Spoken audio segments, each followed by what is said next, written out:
नमस्कार दोस्तों, आप देख रहे हैं उत्तर प्रदेश संस्कार न्यूज़ TV4 और मैं हूं एपीसी। मैं आपको बता दूं कि जहां की तस्वीर मैं आपको दिखा पा रहा हूं, ये तस्वीर कहीं और का नहीं है मान्यवर, बल्कि उस शहर का तस्वीर है जहां का सांसद देश का प्रधानमंत्री नरेंद्र मोदी जी बताए जाते हैं। हालांकि मैं आपको बताना चाहूँगा कि ये इस शहर को काशी के नाम से, पावन पवित्र के नाम से भी देश विदेश में लोग जानते हैं। अब आप जान पा रहे हैं कि ये भोले बाबा की नगरी है, तो भोले बाबा की नगरी में तमाम तरह के ऋषि मुनि भूत प्रेत सब लोग रहते हैं मेरे भाई। लेकिन मैं मुख्यालय की तस्वीर दिखा पा रहा हूँ, आज की बात समझ पा रहे हैं। तमाम तरह से आप खबरें देखते हैं, जैसे इस समय सिरप का चला है या फिर फला माफियाओं का, लेकिन मैं आज आपको जो खबर दिखा पा रहा हूँ ये आपके दिल में उतर जाने वाली खबर है। आइए मैं डायरेक्ट देर न करते हुए मैं पहले बात करता हूँ। सर आप परिचय की मोहताज नहीं है, लेकिन हमारे दर्शक बंधुओं को दो लाइन अपने बारे में दो लाइन बताइएगा। मैं राकेश कुमार सिंह, विश्व हिंदू महासंघ भारत का और हम लोग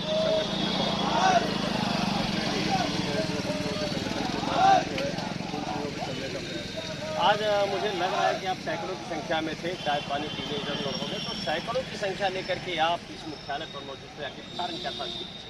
जी, हमारे जो मार्गदर्शक या हमारे पूज्य इष्ट महंत अवैधनाथ जी महाराज, जिन्होंने सामाजिक, धार्मिक का सांस्कृतिक क्षेत्रों में तमाम उपलब्धियां, ऐतिहासिक उपलब्धियां उन लोगों के साथ रही। हम चाहते हैं उन्हें भारत रत्न की मांग किया है जिला कार्यालय में, हम चाहते हैं उनको भारत रत्न।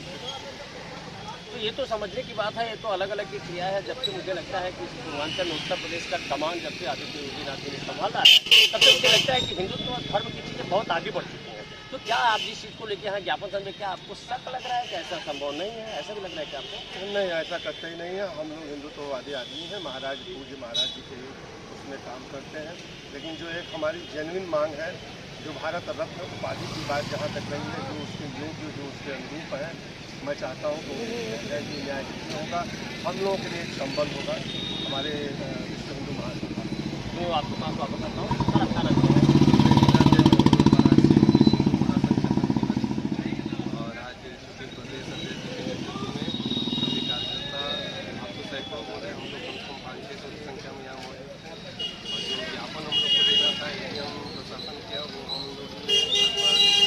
से उनको सौंपा है और उनके आश्वासन उन्होंने दिया है।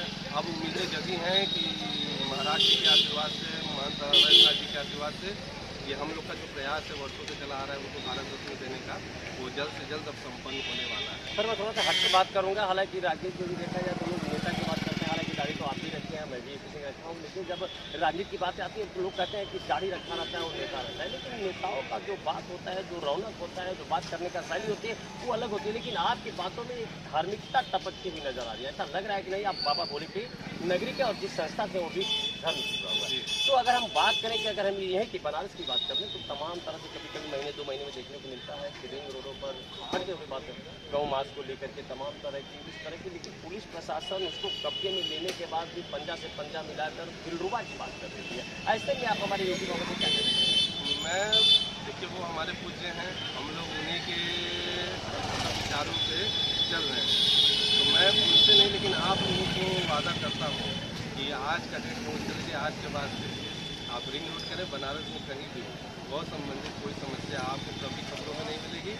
और ऐसा होता है तो मैं आपके चैनल से मैं सारे दर्शकों को बताना चाहूँगा कि आप हमसे संपर्क करें। जहाँ भी अनिष्टा हो रहा है गौ को लेके, उसके विषय में हम लोग तन मन धन से और पूरे क्रांतिकारी स्वरूप में हम लोग हमेशा खड़े। हालांकि क्षमा चाहूँगा, आपको मैंने डिस्कस किया, आपके पास वापस आता हूँ, लेकिन आपकी बातें समझ में आ रही है। लेकिन मान के हम चलते हैं, हमारे दर्शक को जानना चाहेंगे कि ऐसा आखिर क्या है कि जो चीज़ अब तक बनारस में होता आया है लेकिन आज के बाद ऐसा नहीं होने देंगे, ऐसा क्या है? देखिए, एक मजबूत नेतृत्व जैसे हमारे प्रोफेसर थे ना, और ये हमेशा हम लोग को सराहना देते थे। और हम लोग जो विलेज हैं, हम लोग एक नवयुवक, इस समय की जो जिला प्रणाली हमारे विश्व हिंदू महासंघ की है वो काफ़ी एक्टिव है।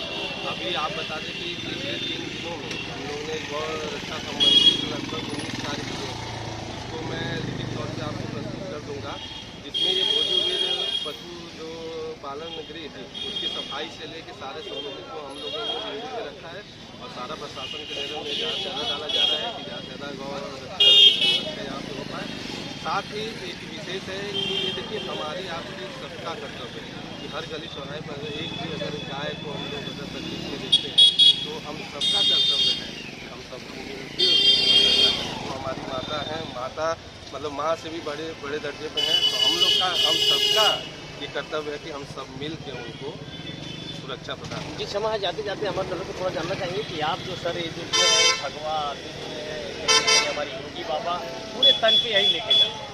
अब हम बात करें थोड़ी सी आपके चैप्टर से मैं हट के बात करना चाहता हूँ, क्योंकि अभी जो सिरप का बात चल रहा है तमाम तरह का, तो बाबा बुलडोजर को पूरे विश्व में क्या हर जगह एक चर्चित बना रहता है कि उत्तर प्रदेश में बाबा बुलडोजर, तो ऐसी बाबा बुलडोजर में ऐसी कौन सी तकनीकी खराबी आ गई है कि सिरप वाले मैटर में बाबा का बुलडोजर अपना रुतबा नहीं दिखा पा रहा है? देखिए, मैं समझ चाहूँगा, एक्चुअली हम लोग विश्व महासंघ के लोग हैं और हम लोग राजनीति से बहुत दूर हैं।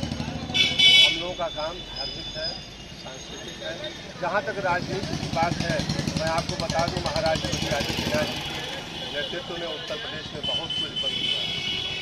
समझ जाऊँगा, लेकिन अगर हम समझ जाऊँगा आपके पास वापस आता हूँ, लेकिन हम ये बात करें तो आप योगी जी महाराज जी पहले अलग क्रियाकलाप था, वो भी एकदम परपक्व राजनीति से उभर कर नहीं थे, लेकिन जब उनको यहाँ का सीएम का सम्मान मिला, लेकिन अभी भी वो जो गेरुआ वस्त्र है, जो बाबा का दरबार है, उसके अभी गऊ को जब तक 2 रोटी खिलाते नहीं तब तक जाते नहीं हैं, लेकिन राजनीति का भी दायरा लेकर पूरे कमान को संभाले हुए हैं। तो कहीं न कहीं आपको भी एक गरिमा दिया गया है, तो थोड़ी सी राजनीति के चैप्टर में तो आप मुद्दा रखिए सकते हैं। बिल्कुल बुलडोजर के बारे में थोड़ा बता सकते हैं? क्योंकि वो हमारे आराध्य हैं, पूज्य हैं, और वो जो है राजनीति में जब कदम रखे तो आप सारे लोगों को विदित है कि आज विश्व स्तर पर उनका नाम चल रहा है।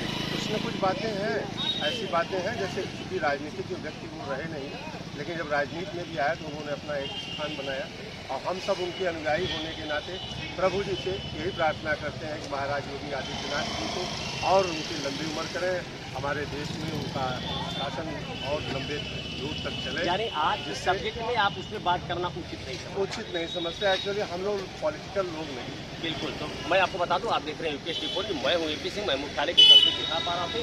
इन जो 2 महानुभाव को मैं दिखा पा रहा हूँ, इनकी चर्चाएं आप अगर कहीं न कहीं महीने 2 महीने में देखेंगे तो पत्रकार के सुर्खियों में भी आप लोग बने रहते हैं, टीवी चैनल के माध्यम से भी ब्रेकिंग के न्यूज़ पर भी इन लोगों की तस्वीर और जवानी वाकई आपको सुनने को मिलेगी। ऐसी तस्वीर देखने के लिए बने रहिए हमारे साथ। मैं हूँ एपी सिंह, मुझे जाने का दीजिए इजाजत, नमस्कार।